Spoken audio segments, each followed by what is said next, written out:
Hi friends, welcome back to Jondot Drinks. Today I want to share with all of you a recipe that I came up with the other day. I was trying to think of ways to use my bottle of limoncello, and I came up with a delicious recipe. It's proofy, it's sweet, it's nice and floral. I call it lemons in the afternoon. This is going to be a mixed drink, so you're going to need a mixing glass and a bar spoon. But first, get a large ice cube and put it in a rocks glass and get that in the freezer, and then let's start mixing this. First thing into our mixing glass, we're going to add 1.5 ounces of limoncello.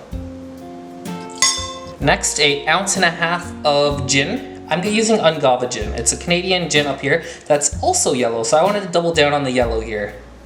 Now, of course, you can make this with any gin. It doesn't have to be a yellow gin, but for my recipe, I like to use this. We're going to do 1 dash of orange bitters, and we're going to do 3 dashes of Peychauds bitters.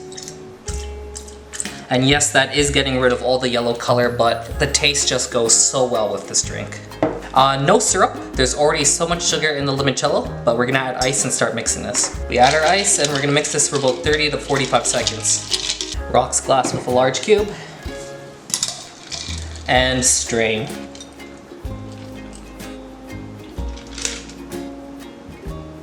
And for garnish, I wanted to double down on this amazing smell, and I chose to garnish with a flower.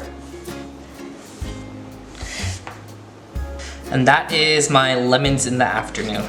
Okay, first of all, it smells amazing. It's flowery, lots of lemons, and the color is just beautiful. It's like this sunset orange color.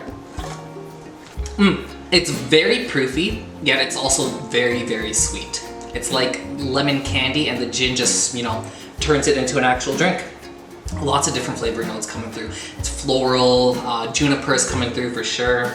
It's like a lemon gin old-fashioned almost. Just my version, my little twist on it. If you have limoncello, this is definitely something you want to try. Anyways, that is lemons in the afternoon. Remember to like, subscribe, leave a comment below. Let me know how this tastes if you should give it a try. Until next time, cheers.